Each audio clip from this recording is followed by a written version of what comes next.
we know how to add, subtract, multiply, and divide rational expressions. So now what we can do is we can combine all of those again, and instead of working with complex expressions, rational expressions, we're also going to work with equations with rational expressions. And this will also give us an opportunity to combine all of that knowledge that we have from the prior videos. So once again, the best way to do this is by example. So we're going to run through a bunch of examples, and eventually what I'd like you to do is pause the video and go through the examples yourself first. So to give you some idea, we're going to be going through 9 different examples. Some of them are going to be very similar and some of them will be very different. So let's just get started. So let's say that we have x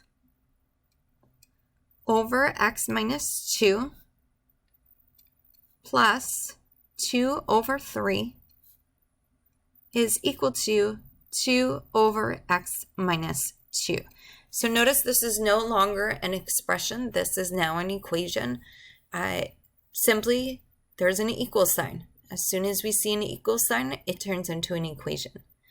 What do we want to do here? We want to solve for x.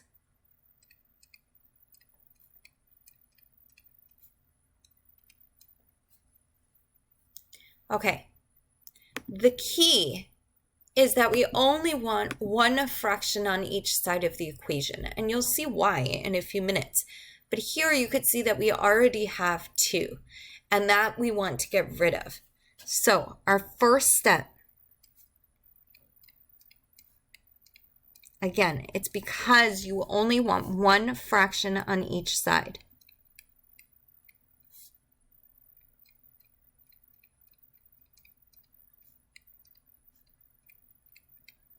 How do we do that? We combine fractions.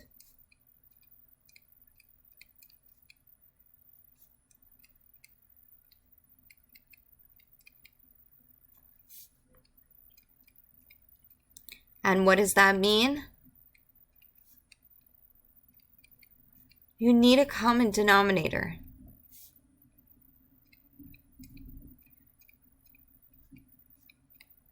And what we want is we want a common denominator for every fraction in the equation.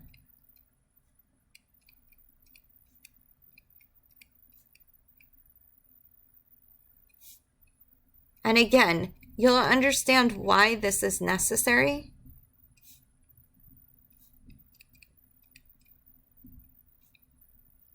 as we go through this example.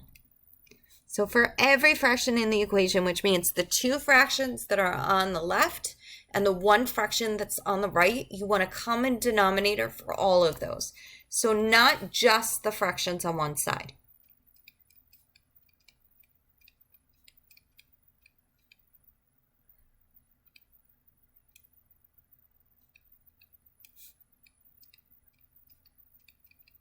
And we talked about this in our last video with complex fractions. What we're asking ourselves is not just what does the other denominator have that this one doesn't. We're asking what do all of the other denominators have that this one doesn't. So we're going to start with the first fraction and we're going to say, okay, well, what does the second fraction have that this one doesn't? It doesn't have a 3. So we know we're going to be multiplying by 3 over 3. But we also have to look at this last fraction. Now this has an x minus 2, but the first one already has an x minus 2, so we actually don't have to worry about that. So all we're going to be doing is multiplying this by 3 over 3.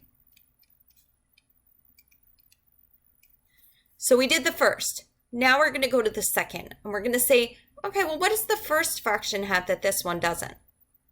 First fraction has an x minus 2. This one does not. So we know that we're going to multiply by x minus 2 over x minus 2. And then we go to the third fraction and we say, okay, well, what does this one have that the second one does not? And it's also an x minus 2. We don't need to multiply by x minus 2 twice. Okay, there's only one x minus 2 in each of these, so we only need to multiply by x minus 2 once. Okay, notice multiplying by the top and the bottom so that we're really multiplying by something that has a value of 1. So we're not changing the values of any of these expressions. Okay, last one. What does the first fraction have that this one doesn't? Nothing. This has an x minus 2, but so does this one. Okay, let's make sure with the second one. What does the second fraction have that this one doesn't? Well, the second fraction has 3. This one does not. So we're multiplying by 3 over 3. Okay, so now we're just going to multiply each of our fractions. I'm going to put the rest of this in red so that you see what the original equation was versus our work. So if we take the first fraction and we multiply, we get 3 times x, and then in our denominator, 3 times x minus 2. In our second one, you're going to distribute your 2, and you get 2x minus 4. Notice in the bottom, we have 3 times x minus 2 again. And then on the other side, 2 times 3 is 6. And then 3 times x minus 2. Okay, well, this also says that we're combining fractions. So we have a common denominator here. We can combine the fractions on this side. 3x plus 2x is 5x. So we get 5x minus 4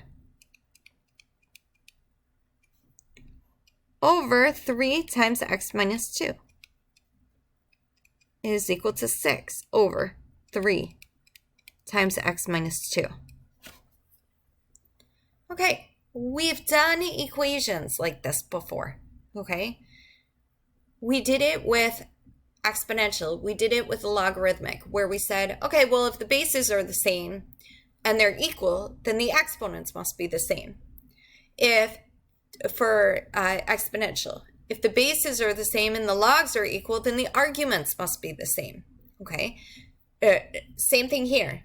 We have 2 expressions, 2 rational expressions. The denominators are equal to each other.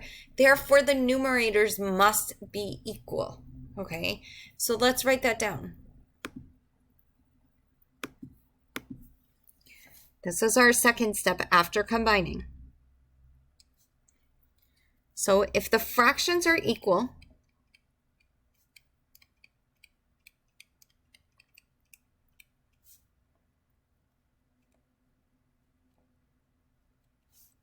and the denominators are equal,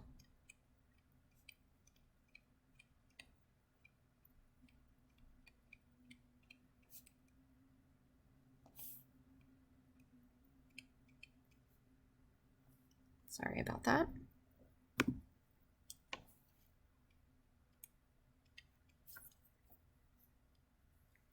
The numerators must be equal.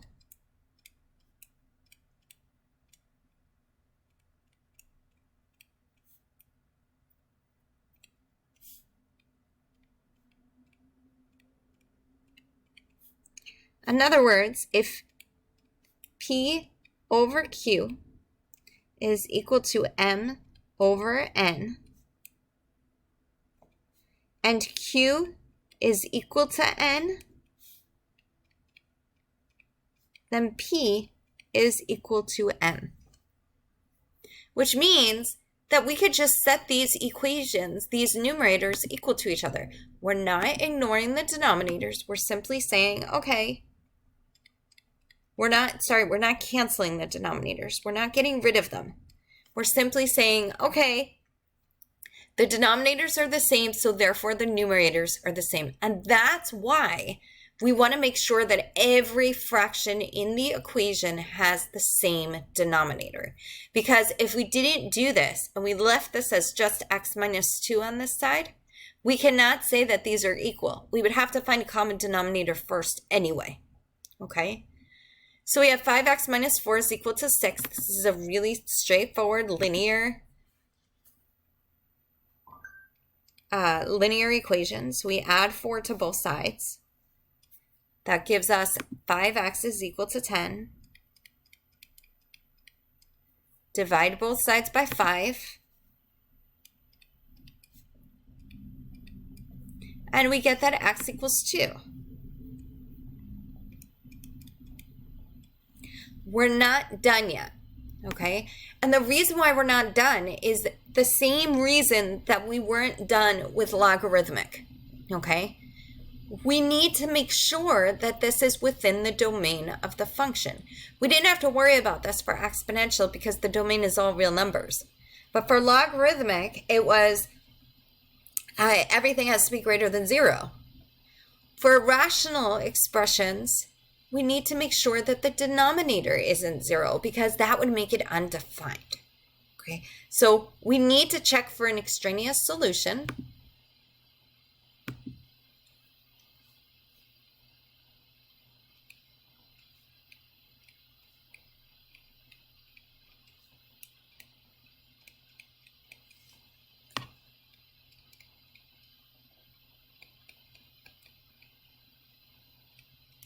Extraneous meaning it was a solution to an equation that we solved somewhere within this problem, but it may not necessarily be a solution to the original equation.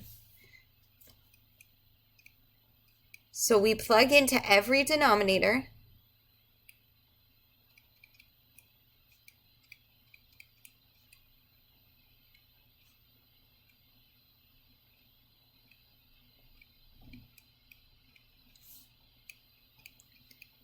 We want to make sure that we're not getting 0.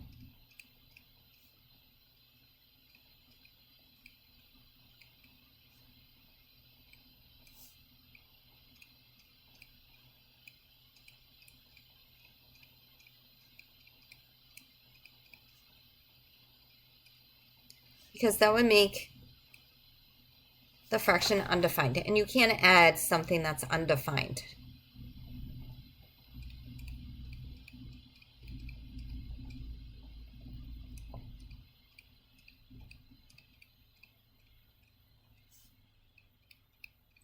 And remember, you want to use the original equation.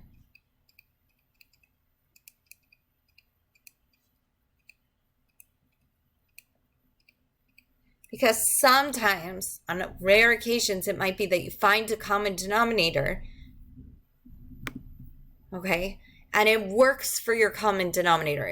It's unlikely that that will ever happen, but you will always want to go with the original, just in case something got canceled out or changed somewhere in that first step, okay? So if we check this and we plug this in, 2 minus 2 is equal to 0, which means this is extraneous. It is not a solution. So there are no solutions to this equation, which is fine.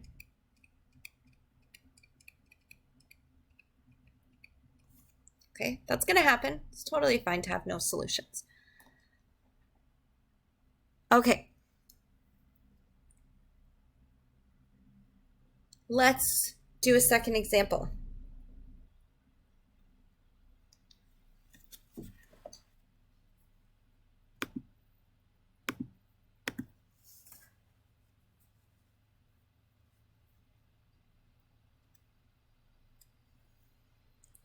So we have 5 over x squared minus 3x plus 2 minus 1 over x minus 2 is equal to 1 over 3x minus 3. What do? First thing that we want to do is we want to factor this denominator, right? This is a quadratic. It's factorable. You want to factor this denominator. This is linear, but it's factorable. It shares a common factor in each term. You want to factor. Remember, the reason for factoring is it makes it easier to find a common denominator, and sometimes one of those factors cancels and it gives you a simplified fraction to work with. So, first step.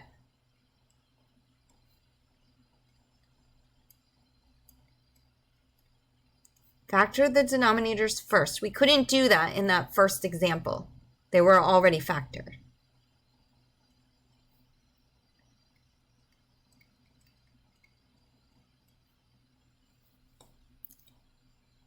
So we're not going to go through factoring. That's something that you should know at this point, or you can go back to past videos on quadratics. Okay, I think it's in the quadratics 1 video. So here, when we factor,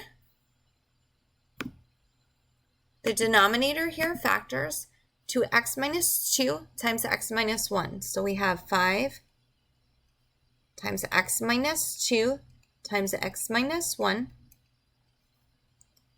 minus 1 over x minus 2 is equal to, I'm going to move this equals over just a little bit to give us more room, is equal to 1 over, and this is 3 times x minus 1. Okay, so now let's find the common denominator. Let's start with the first fraction. What does the second fraction have that this one doesn't? Nothing. Second fraction has an x minus 2. This has an x minus 2. Okay, what does the third fraction have that this one doesn't? Well, the third fraction has an x minus 1, but that's already there. The third fraction also has a 3. That's not over here. So we're going to multiply by 3 over 3.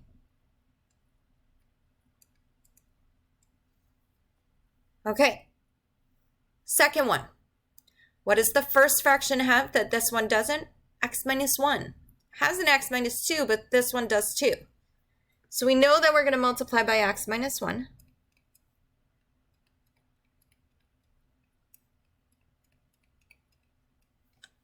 Okay, but let's look at the third fraction too. What does the third fraction have that this one doesn't?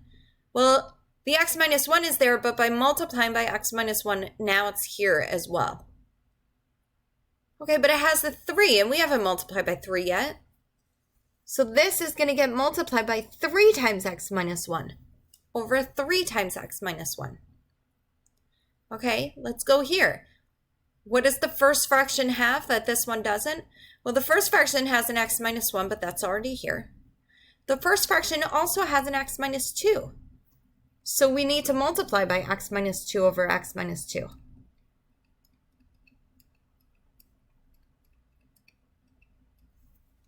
Okay, let's check the second fraction. Second fraction has an x minus 2, but now this one does as well because we multiply by x minus 2 already. Okay, so what did we do as our second step? Our second step, we found the common denominator for all expressions.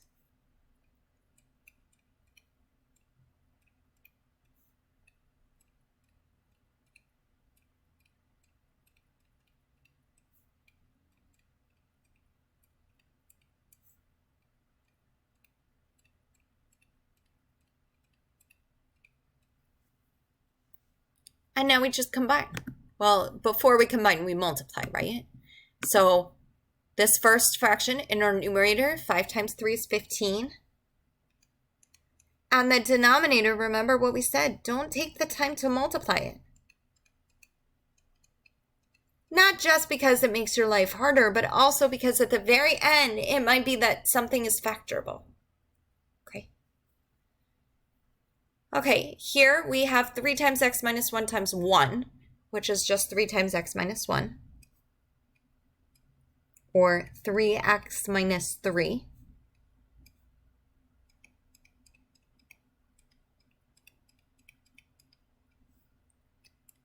This is equal to x minus 2 times 1, or just x minus 2.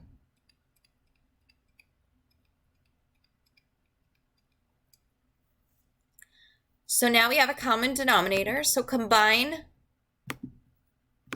your fractions. You want 1 on the right and 1 on the left.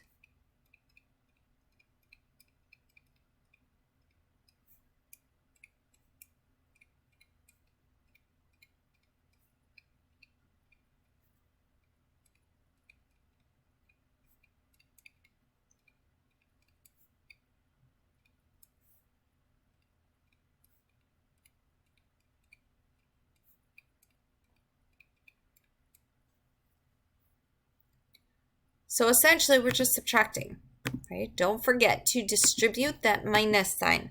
This minus sign needs to be distributed to both the 3x and the negative 3. Okay, so we have 15 minus 3x plus 3. That gives us 18 minus 3x. This is all over 3 times x minus 2 times x minus 1. And on the other side, it's already one fraction, so we don't have to do anything on that side.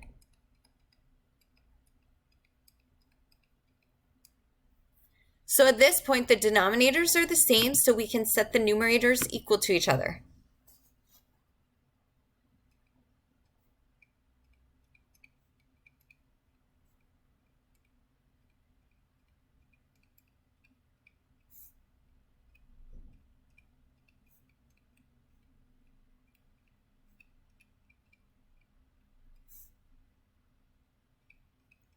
Remember, we can only do this because the denominators are equal.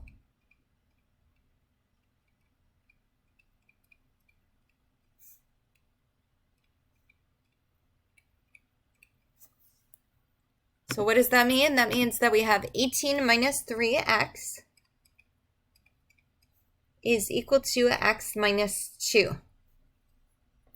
Now this is a pretty straightforward linear equation. You should be adept at solving these. You can go back to, I think it was the very first video where we talked about linear equations. We can add 2 to both sides and add 3x to both sides.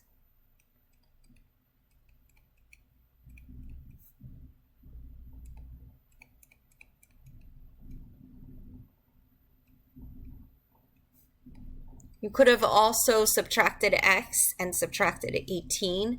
I chose to do it this way just because it keeps my x positive. So we get that 20 is equal to 4x. Divide both sides by 4.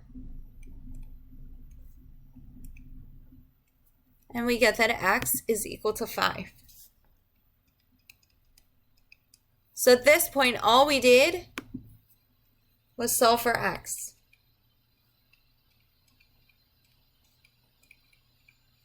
But we're not quite done yet. We have one more step, and we need to check to see if the solution is extraneous.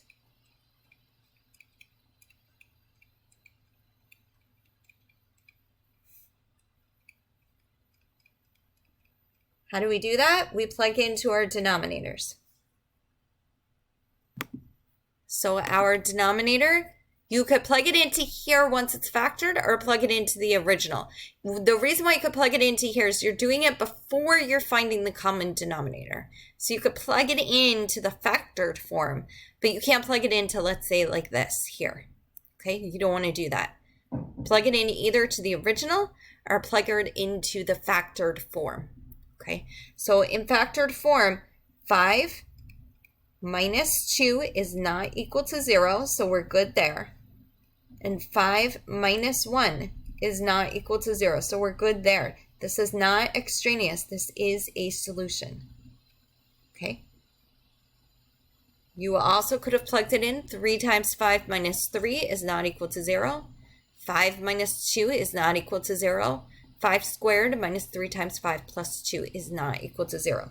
So you can plug into factored form.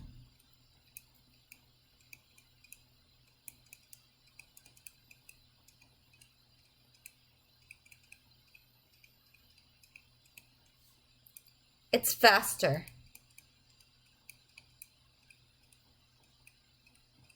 So after they are factored, but before you find the common denominator.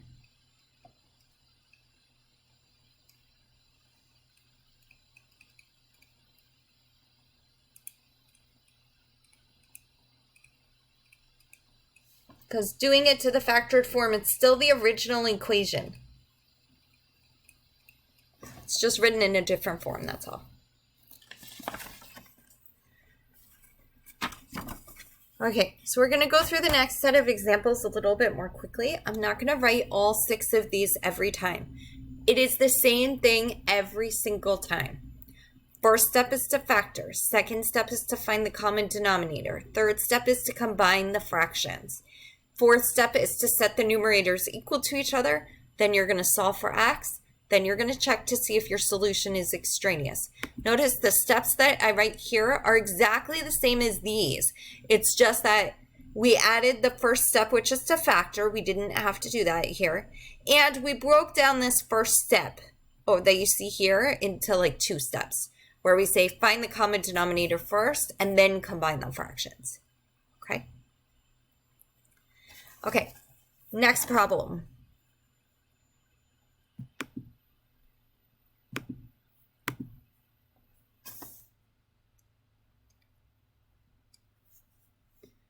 X over 5 is equal to x over 2 minus 9. Okay, so what I would do is, this isn't really an extra step. This just makes your life a little bit more easy. Okay, I would, if you have a constant here, like we have the 9, just put it over 1. Okay, this is already in factored form. So we're starting with simpler equations and then we're going to get more complicated. Okay, so already in factored form, so we go straight to finding common denominator. What do the other fractions have that this one doesn't? Well, this has a 2, this one does not. This has a 1, but it doesn't make a difference, right? A 1 is fine.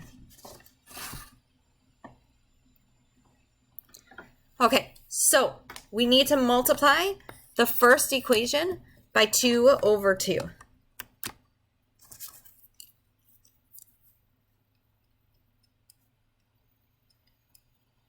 Now we're going to look at the second one, first expression by 2 over 2. Second expression. First fraction has a 5, this one doesn't. We already know that the third fraction having a 1 makes it irrelevant. This is going to be multiplied by 5 over 5. Last one. Now we're only dealing with numbers, so we can make this a little, we could speed this up a little bit and say, okay, well this one doesn't have a 5 and it doesn't have a 2. What do we get as the common denominator? 10. So we can just multiply by 10 over 10. That's the same thing as multiplying by 5 times 2 on both sides.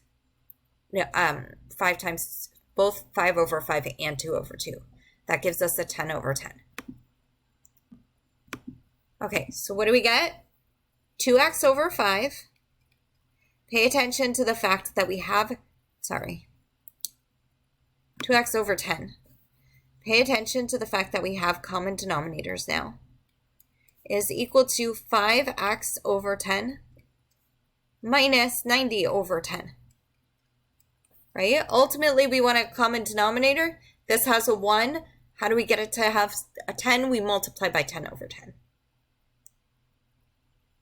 Okay, combine it. We're combining the fractions here. We get 5x minus 90. So we have 2x over 10 is equal to 5x minus 90 over 10. Okay, just for the sake of space, I'm going to continue this problem up here.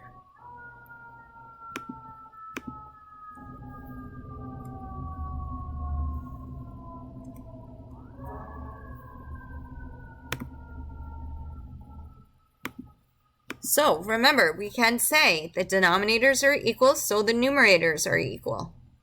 2x is equal to 5x minus 90. This is a linear equation. We can subtract 5x from both sides.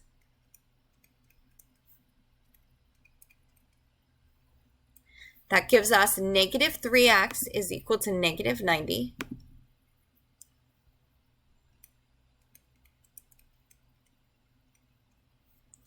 Then we can divide both sides by negative 3. And we get that x is equal to 30.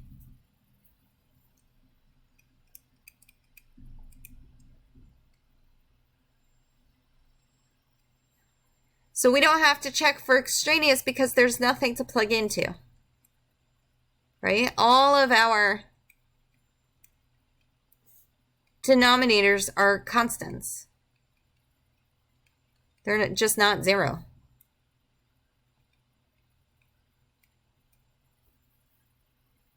So let's just label.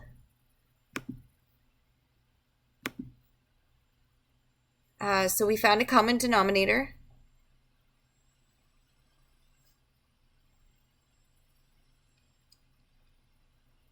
We didn't have to factor.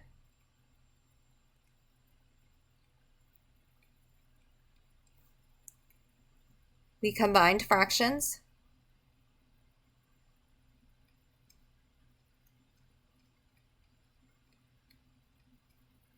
We set numerators equal.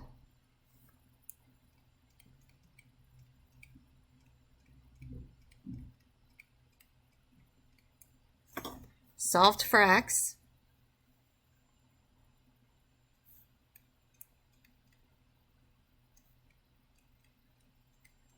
And we checked for our extraneous solutions. Let's take another example. And at this point, for each of these examples, there are going to be a few of them. Stop, do it on your own, and then restart the video to see if you did it correctly. So we have y over 3 minus y over 6 plus y over 2 is equal to 1. Don't get thrown by the fact that there's extra expressions. This is still relatively easy because we don't have any algebra we don't have any algebraic expressions in the denominators. So again, make your life easier. Anything that's a constant, anything that's a whole number, put over 1. Okay, what do the other fractions have? Well, remember, we did this with linear equations. You're basically looking for the lowest common denominator, which you're looking for, by doing that, you're saying, what's the lowest common multiple of all the denominators? Because there are no algebraic expressions. So that would be 6. So what do we need to do to get 6? First fraction needs to be multiplied by 2 over 2. Second fraction is already over 6. We don't need to multiply by anything. This fraction should be multiplied by 3 over 3. That will give us 6 in the denominator. And the last fraction can be multiplied by 6 over 6. Our fractions, we have 2y over 6 minus y over 6 plus 3y over 6. And that's equal to 6 over 6. We're combining. 2y minus y is y, plus 3y is 4y. 4y over 6 is equal to 6 over 6. Again, I'm just going to move this over just for the sake of room.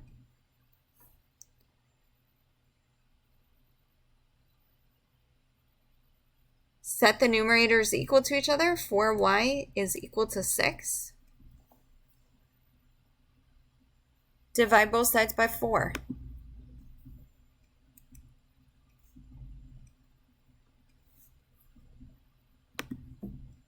Y is equal to 3 over 2.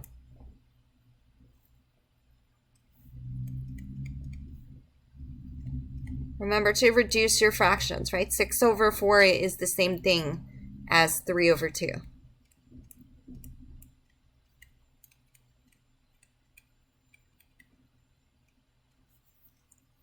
First step, we found the common denominator. Okay. Then we combined our fractions. That's how we got the 4y equals 6.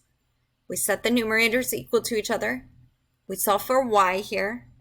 And we don't have to worry about extraneous solutions because all of our denominators are constants. In other words, there are no y's. There's nothing to plug in. Okay. Challenge here was just that there were 3 fractions instead of 2. Okay, let's take the next one. The next one will have algebraic expressions in the denominator. 2 over x plus 5 is equal to 2 over 5 minus x over x plus 5.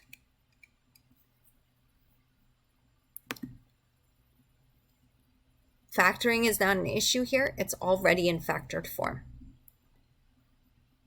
What does the other denominators have that this one doesn't? Well, this one has a 5. So we're going to multiply by 5 over 5. The third one has an x plus 5, but the first fraction already has that, so we don't have to worry about that. Okay. Let's take the second fraction. First one has an x plus 5. This one doesn't. The fact that there's a 5 here is irrelevant. This x plus 5 is tied together, okay? There is no x plus 5 here. There's a 5. There's no x plus 5. X plus 5 is a unit, works together. So this needs to get multiplied by x plus 5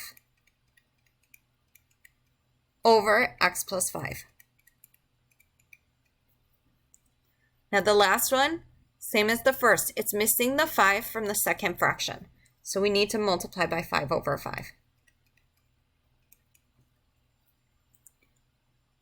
Okay, let's multiply the fractions. What does that give us?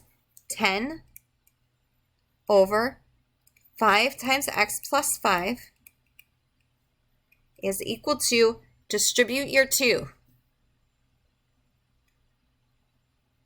2x plus 10 over 5 times x plus 5. And then minus 5x over 5 times x plus 5. Okay, now we're at the point where we're combining the fractions on each side. So we have 10 over 5 times x plus 5 is equal to negative 3x plus 10. 2x minus 5x is negative 3x. Over 5 times x plus 5. Okay, let's continue this here.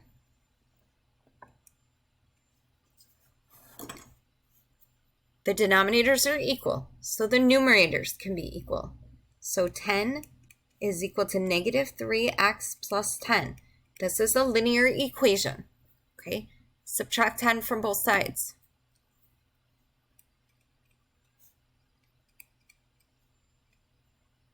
Don't get fooled here. You can get a 0. 0 is equal to negative 3x. That's fine. May look weird, but it's totally fine to get 0 is equal to negative 3x. And then to solve, we divide both sides by negative 3. Nothing changes.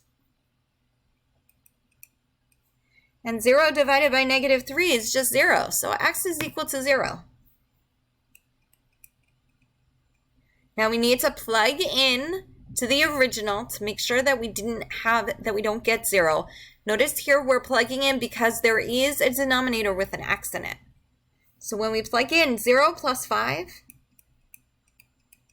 is not equal to 0. So we're okay here. X equals 0 is a solution to the equation. And if you were to plug in x equals 0, you would see 2 over 5, because 0 plus 5 is 5, is equal to 2 over 5 minus 0 over 5. And 0 over 5 is just 0. So 2 over 5 equals 2 over 5. So it is a solution. Okay, let's take another example.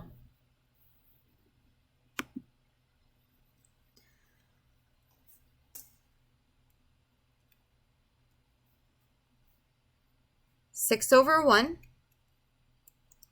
minus 5, sorry about that, over x squared is equal to 7 over x. Okay, this is, again, there's nothing to factor it in the denominators, so we can just move right into that second step, which is to find the common denominator. So in the first one, what does the other denominators have that this one doesn't? Well, the second denominator has an x squared. So we need to multiply by x squared over x squared. The last denominator has an x, but that's already taken care of here because we put two x's in here. That includes the one x that's here. So we could just multiply by x squared over x squared. Okay. If we go to the second fraction, there's a 1. We already know that a 1 doesn't mean anything. Okay. Multiplying by 1 doesn't do anything. There's an x over here, but here there are two x's. So we already have the 1x that was from here. So we don't need to multiply by anything. But the third fraction, there's a 1 here, meaningless. Here there are two x's, but here we only have 1. So we're going to multiply by another x.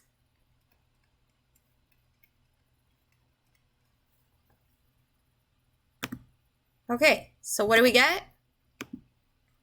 6x squared over x squared. Notice you're winding up with common denominators now. Then we have 5 over x squared. Then we have 7x over x squared. Combine the fractions. 6x squared minus 5 over x squared is equal to 7x over x squared. Okay, this one, ignore the denominators. We could set the numerators equal to each other. 6x squared minus 5 is equal to 7x. What makes this one more complicated than the others? This is quadratic, so we have to set it equal to 0. So we're going to subtract 7x from both sides. Remember, whenever we see an x squared,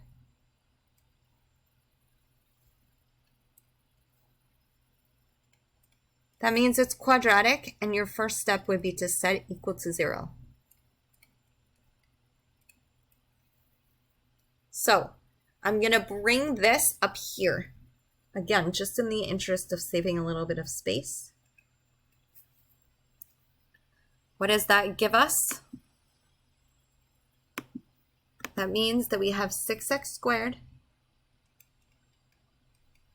minus 7x minus 5 is equal to 0. And in the interest of helping you out a little bit, let's just review how to factor this one. We multiply a times c.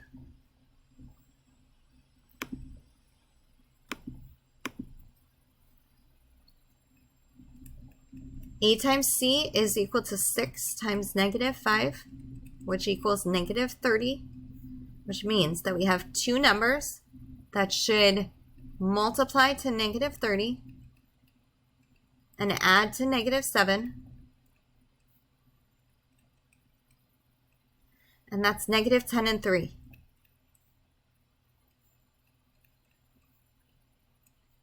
So this turns into 6x squared minus 10x plus 3x minus 5 equals 0.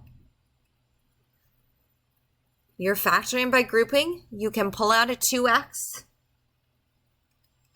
which leaves us with 3x minus 5. And then we're essentially pulling out a 1 because 3x and 5 have nothing in common. So when we factor this, we get 3x minus 5 times 2x plus 1.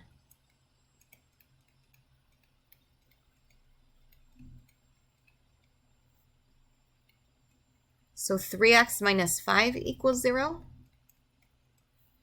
2x plus 1 equals 0.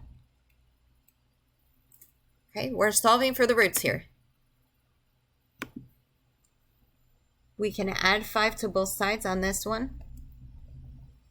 That's going to give us 3x equals 5. Divide both sides by 3. So we get that x equals 5/3 from this one.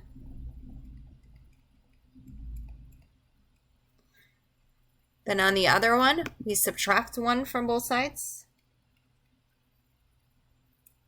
which gives us 2x equals -1. Divide both sides by 2. And we get x equals -1/2.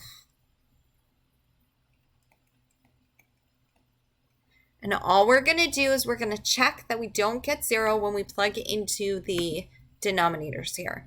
So 5/3 is not equal to 0. And 5/3 squared is not equal to 0. So 5/3 is an answer. -1/2 is not equal to 0. And -1/2 squared is not equal to 0. So -1/2 is also an answer. Okay, so we checked for extraneous solutions. Again, what did we do? We found a common denominator. We combined the numerators, set the numerators equal to each other, solved for x. So what made this more complicated was that it was a quadratic. Checked for extraneous solutions. Nothing changed about our process. Okay, let's do another one.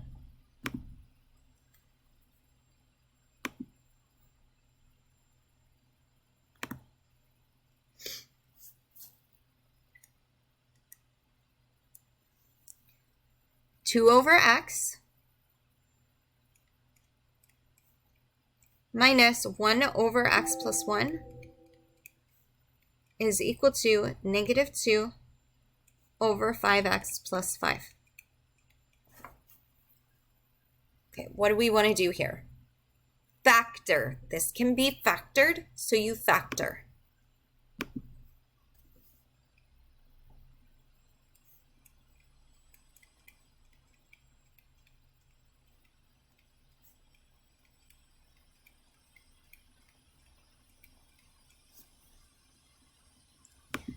So what does that leave us with?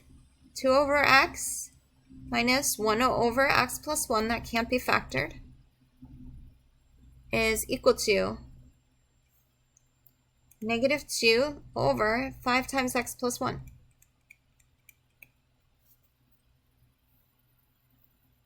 Okay.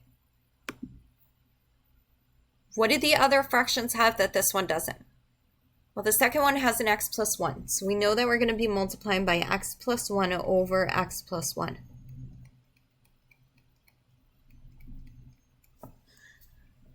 Second one, or the last one, it has an x plus 1, but we already took care of that. It also has a 5.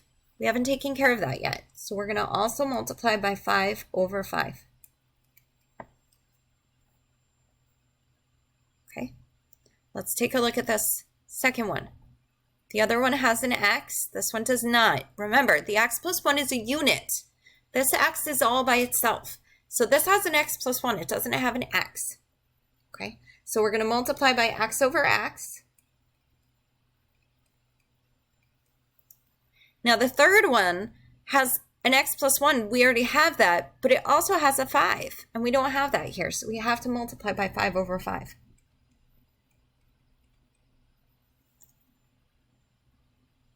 Okay, let's take a look at the last one. Well, the first has an x. This one does not. So we need to multiply by x over x here. Again, the x that you see in this denominator is not just an x, it's an x plus 1. It works as a unit. So you can't say it has an x, it has an x plus 1. Okay, now we can combine. So you're multiplying. So you have a 2 times 5.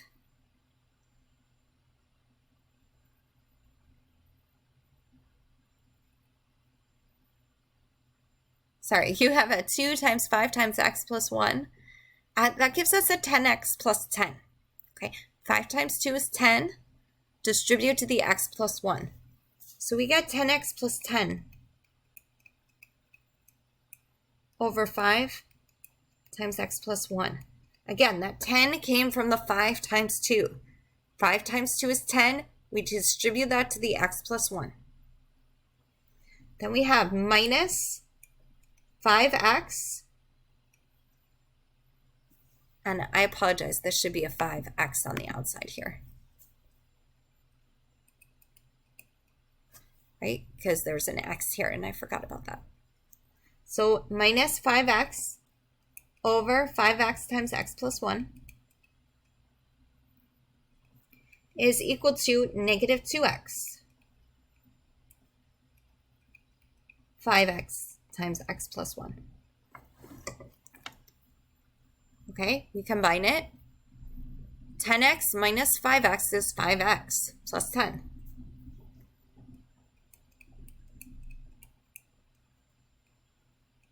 Over 5x times x plus 1 is equal to negative 2x over 5x times x plus 1.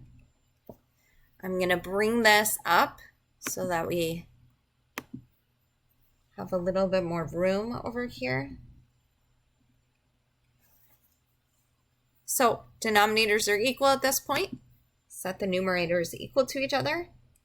5x plus 10 is equal to negative 2x.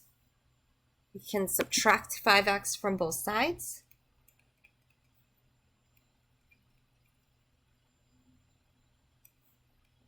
We get that 10 is equal to negative 7x. And divide both sides by 10. So x equals negative 10 over 7. Sorry. I apologize for that. I didn't mean divide by 10. I meant divide by negative 7.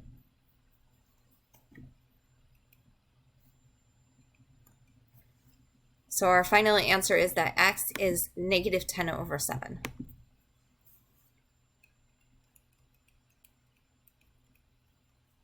Okay. And we're plugging into the original denominators. You can do it with factored form. The advantage of the factored form is that if x plus 1 is not equal to 0, then 5 times x plus 1 is not equal to 0. Okay, so negative 10 over 7 is not equal to 0. That comes from the first denominator, so we're okay there. And negative 10 over 7 plus 1 is not equal to 0. We don't even have to do any major calculation. The only way that this would be equal to 0 would be if negative 10 over 7 were equal to negative 1, and we know it's not. So this is not extraneous. Okay, and again, you can plug into the denominators after they're factored, just because then what that tells you is that if x plus 1 is not equal to 0, which is not, then 5 times x plus 1 can't be 0. The only way 5 times the number could be 0 is if x plus 1 were 0. Okay, we're gonna do 2 more, and then we'll be done. So I wouldn't stop. What I would do is, if you really feel like you're getting the hang of it, look at the 2 remaining problems that I put here. Don't just skip over them and stop the video. Look at them to make sure that those types of problems you can do, because again, these are the most complex, these last 2.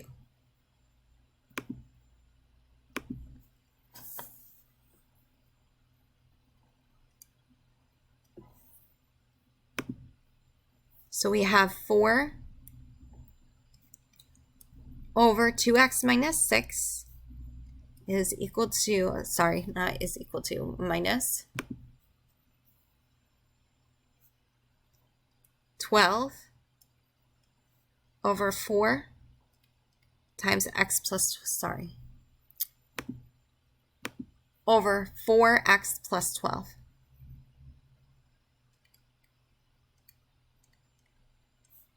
Is equal to 12 over x squared minus 9. So we have 4 over 2x minus 6 minus 12 over 4x plus 12 is equal to 12 over x squared minus 9. Denominators are factorable, so you need to factor them. If you don't factor them, you are making your life much more complicated, okay? Because things that two denominators have in common, you can't necessarily see them here, okay? So when we factor 2x minus 6, there's a 2 that both terms have in common. So it factors to 2 times x minus 3. Then the 4x plus 12, both of these have a 4 in common. So when we factor out a 4, we get 4 times x plus 3. And then x squared minus 9 is a difference of squares. X plus 3 times x minus 3. And you can already see that there are things that these denominators have in common that you would miss if you didn't factor. Okay, so let's take the first one.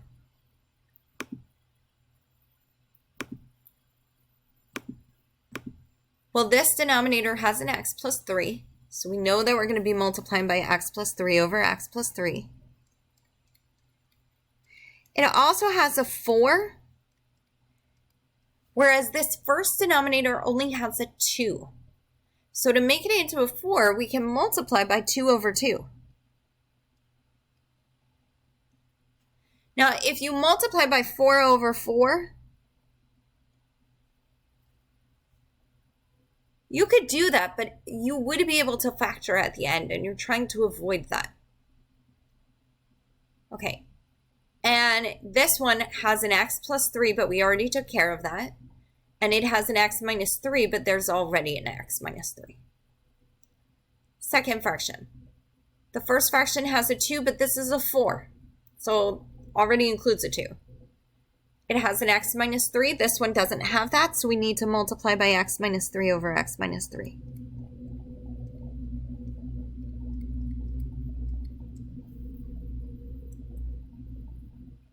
This one has an x plus 3, but this one already has it. This has an x minus 3, but we already took care of it. Okay, last one. First fraction has a 2, but if you remember, the second fraction had a 4, and we can take care of that by just multiplying by 4 over 4. So that we wind up with a 4 in the denominator. Okay. It already has an x minus 3. It already has an x plus 3. This is the only thing that we need to multiply by.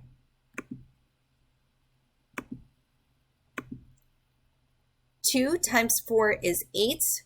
Distribute the 8 to the x plus 3. So you're multiplying the constants and then distributing. So we get 8x plus 24. 2 times 4 is 8. Okay? Over 4 times x plus 3, x minus 3. Minus. Distribute the 12. 12x minus 36 over 4 times x plus 3, x minus 3 is equal to 12 times 4 is 48 over 4 times x plus 3, x minus 3. Okay. You need to distribute the 12x. You need to distribute the negative sign to the 12x and to the negative 3. And to the negative 36. So we get 8x minus 12x. That's a negative 4x. So what I'm going to do is I'm going to write an extra step here that many of you could skip. If you have a hard time keeping things straight in your head, don't skip this step. Show the distribution of that negative sign.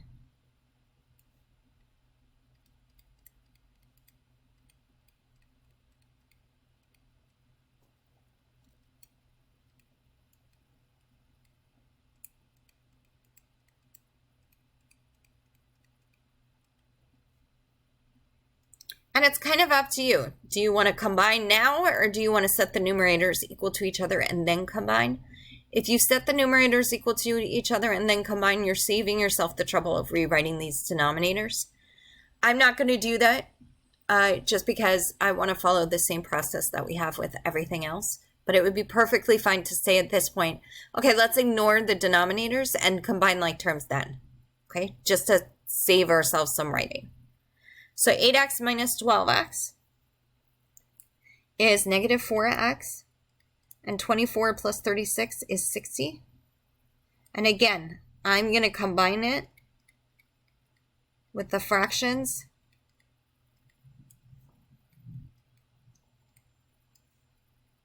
Just because, to be honest,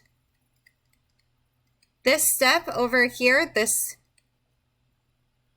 middle step, most of you will be skipping. So you're going to go to this step and then you're going to ignore the denominators. Don't ignore the denominators before you have a single fraction on each side, because the idea is you can only do it because both sides are equal to each other and the denominators are the same. Okay, let's take this up here just for, again, room. So we have negative 4x plus 60 is equal to 48. This is a linear equation. Subtract 60 from both sides.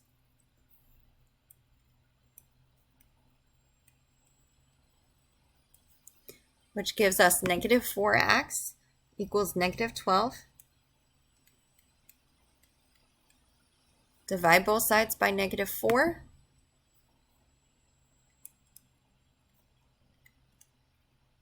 And we get that x is equal to 3.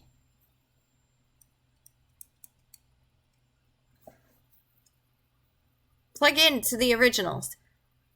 You could plug it into factored form. When we plug it into factored form, we get 3 minus 3, which is equal to 0.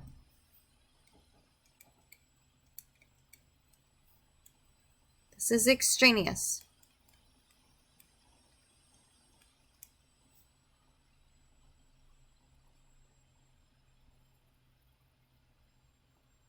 I'm going to box this here, but it's an extraneous solution. So if you box an answer, make sure that you have a line that says that it's extraneous. This is extraneous. If we plugged 3 into here, you get 2 times 3 minus 6, which is 6 minus 6. Okay. If we plug in here, we get 9 minus 9. We get 0. So this is an extraneous solution. It is not a solution. Okay. Last one.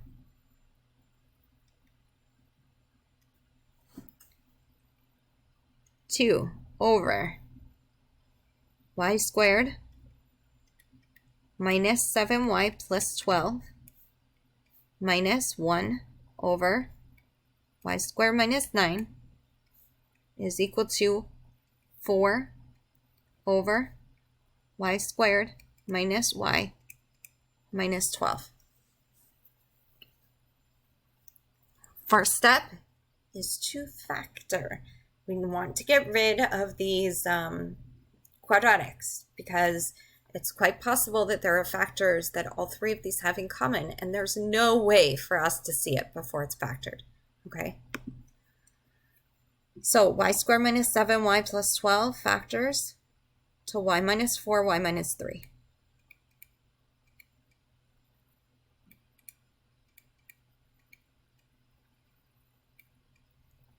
Y squared minus 9 is the difference of squares. Y plus 3, y minus 3.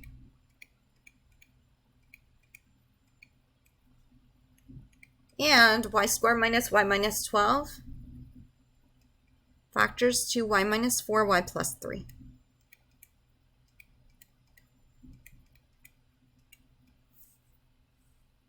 Find a common denominator. So we factored. Find a common denominator. What do the other fractions have that this one doesn't? Well, this one has a y plus 3 and this one does not. So we multiply by y plus 3 over y plus 3.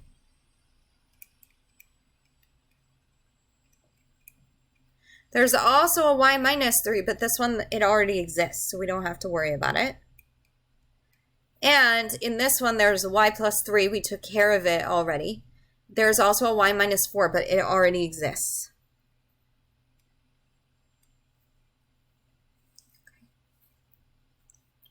This one, Well, the first fraction has a y minus 4. That's not here. So we need to multiply by y minus 4 over y minus 4.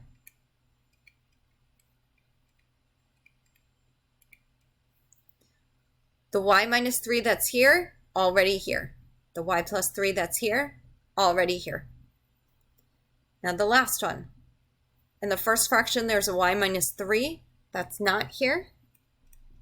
So we have to multiply by y minus 3 over y minus 3. And that's it. Everything else is already here. So what does that give us? 2y plus 6. This 2 needs to be distributed over y plus 3y minus 4y minus 3. The order in which you write these factors is irrelevant because it's multiplication, which is commutative. Then we have minus. Y minus 4 times 1 is just y minus 4. Y plus 3, y minus 4, y minus 3 is equal to, distribute, 4y minus 12.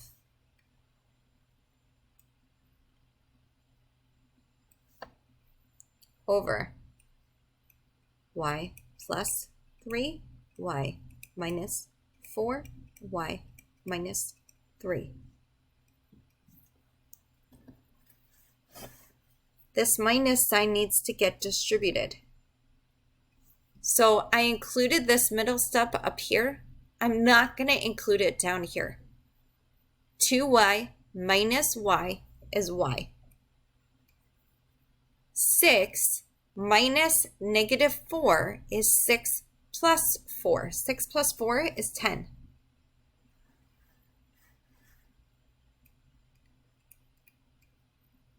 So we have y plus 10 over y plus 3 times y minus 4 times y minus 3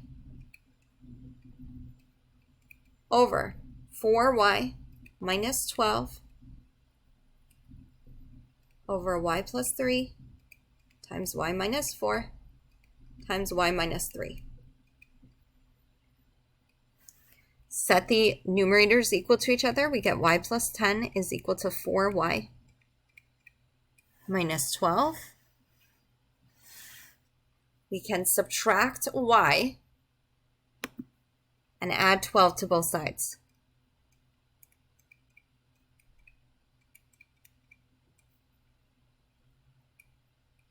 Okay, and I'm going to move this over here just because we're running out of room. We get that y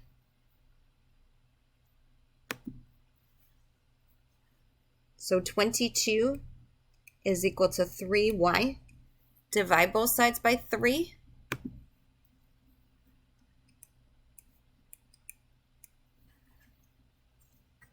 Y is equal to 22 over 3. And we just plug in, sorry, this should be in, I'm going to put it in red.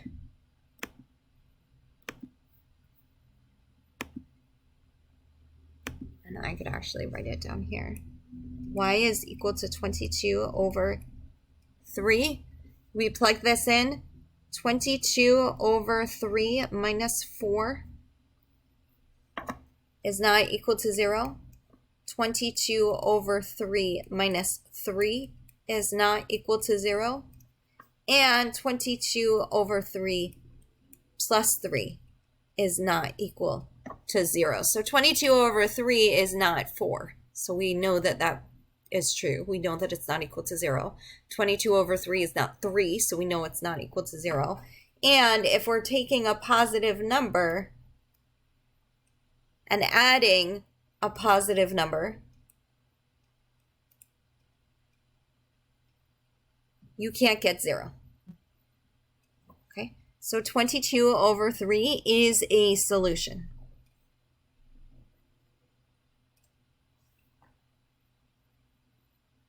And that's it. And if you could do all of these, then you can do equations with rational expressions. And that's it.